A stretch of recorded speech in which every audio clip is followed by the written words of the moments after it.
Assalamu alaikum. Welcome to my channel Sulaiman English Tutorial. Today I will discuss singular and plural verb. Dear viewers, আর যদি এই লেকচারটি মনোযোগ সহকারে দেখেন তাহলে সিঙ্গুলার আর প্লুরাল ভার্ব নিয়ে ইনশাআল্লাহ আর কোনো সমস্যা হবে না। চলেন এখন শুরু করা যাক। সিঙ্গুলার ভার্ব হচ্ছে যে ভার্বগুলোর শেষে এস বা ইএস থাকবে সেগুলো সিঙ্গুলার ভার্ব।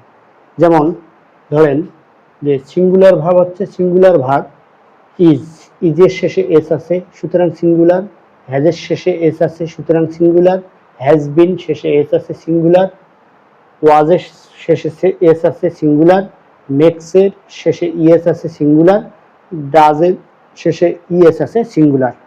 আর এই এজ বা ইএস যে ভার্বগুলোর শেষে নেই সেগুলো সাধারণত প্লুরাল হয়। যেমন আর শেষে এজ বা ইএস নেই, প্লুরাল। হ্যাভ ই আছে প্লুরাল, হ্যাভ বিন ই আছে প্লুরাল, ওয়ার ই আছে প্লুরাল, মেক ই আছে প্লুরাল, ডু ও আছে প্লুরাল। আর আই এমন একটা প্রোনাউন যে প্রোনাউনটা নির্দিষ্ট কিছু ভার্বকে গ্রহণ করে। যেমন আই হ্যাভকে গ্রহণ করে, আই অ্যামকে গ্রহণ করে, আই হ্যাভ বিনকে গ্রহণ করে, ওয়াজ, ডু ইত্যাদি।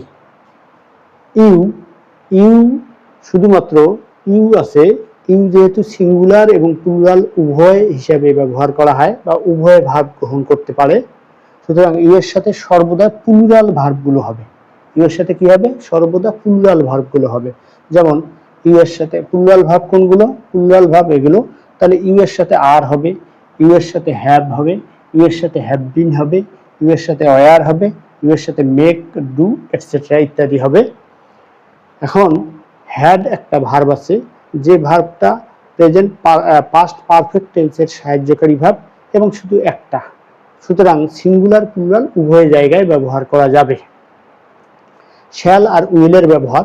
শ্যাল আর উইল, শ্যাল উইল। এখন বর্তমান আমেরিকান স্টাইলে শ্যালের ব্যবহার আর নেই, সব জায়গায় উইল ব্যবহার করা যায়। সুতরাং আমরা শ্যাল ব্যবহার করে রিস্ক নেওয়ার কোনো প্রয়োজন নেই আমাদের। সুতরাং আমরা সব জায়গায় যে কোনো সাবজেক্টের সাথে উইল ব্যবহার করব। ভিউয়ার্স, এই পর্যন্ত আমার লেকচার ছিল।